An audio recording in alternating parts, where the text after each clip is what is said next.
Hello and welcome to World Talks here on TVP World with me, Ashim Kumar. Slovakia's political landscape is increasingly tense as Prime Minister Robert Fico faces accusations of undermining EU relations and preparing for a potential exit. Meanwhile, the opposition is pushing back with claims of protests and destabilization. To discuss these developments, we are joined by Vladimír Bilčík. He's former Slovakian MEP, European People's Party, about the next stage of the political dispute between the Prime Minister Robert Fico and the opposition. Welcome, sir, to TVP World, and thanks for taking the time. Very good evening from Bratislava, and greetings to everyone in Poland. Thank you very much. So, is Robert Fico planning to take Slovakia out of the European Union? Well, I certainly hope not, and I think that is the hope of the majority of the citizens of Slovakia, the majority of even his voters, and voters of the coalition government which he is leading. So why is the opposition suggesting that he is? Well, because he himself and people around him, especially people around him, following his trip to Moscow and a trip of Slovak governing MPs to Moscow, have suggested that under certain circumstances we have to be ready also to consider other options, including exiting from both the EU and NATO. And this has really started a big public discussion.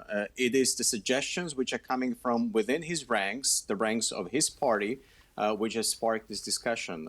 And this is extremely dangerous. And of course, we all know what the discussions on a potential exit from the EU led up to in the context of the UK politics years ago. And we certainly don't want to see this in Slovakia. This is our vital space politically, economically, geopolitically. And I think it is also the fact that Robert Fico is talking about this is a sign of his governmental weakness. He's trying to find a topic, a theme whereby he could rally some tangential support for his government. But also, I think it's a suggestion that we need to know a lot more in terms of what went on during his trip to Moscow and the trip of his MPs who spent several days in Moscow recently. So,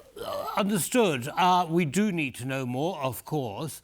But what is your impression on the ground? Since he's been back, what has changed? What's the mood been like in government? Have there been any moves which might have been influenced by that meeting with Putin?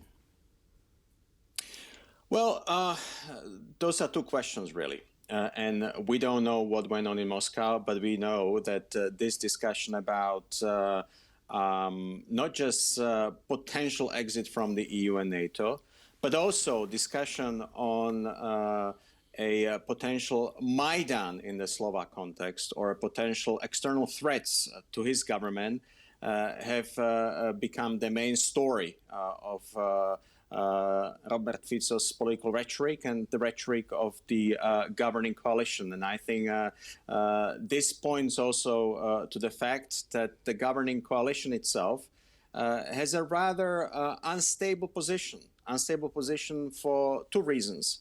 One is because it is not delivering in terms of public policy. The prices are rising, the taxes are going to rise as a result of fiscal consolidation. Public services are not working well. Healthcare is a huge issue. We had a huge strikes of doctors in Slovakia in the run-up to Christmas.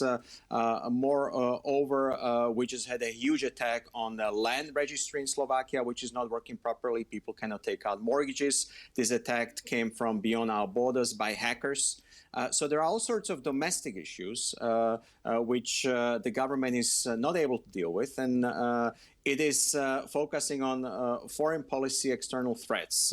And I think this is one way how Robert Fico is basically avoiding debate on domestic issues where he has no answers or he cannot deliver. The second problem is that within the coalition, there is a very fragile majority.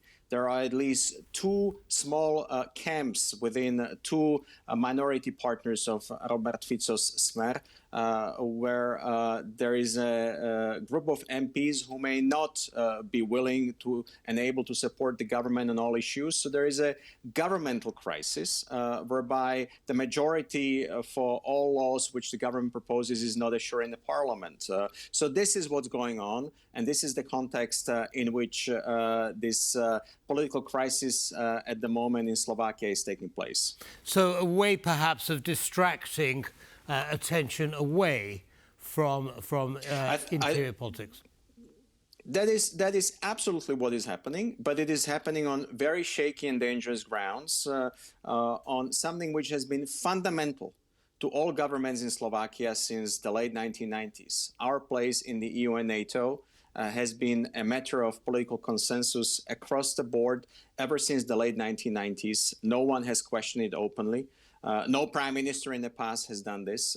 And in that sense, it is playing with fire. And this is also rallying support from the ranks, not just of the opposition, which has for the first time united around this extraordinary session calling for a vote of no confidence against Robert Fico, which once again was hijacked by the Prime Minister and his majority, whereby this session became a non-public session because Robert Fico decided to read out from a secret document from the secret services, and this is what basically made the whole discussion about no confidence in his government and turned discussion into these allegations that there are attempts to overthrow his government from within and from without.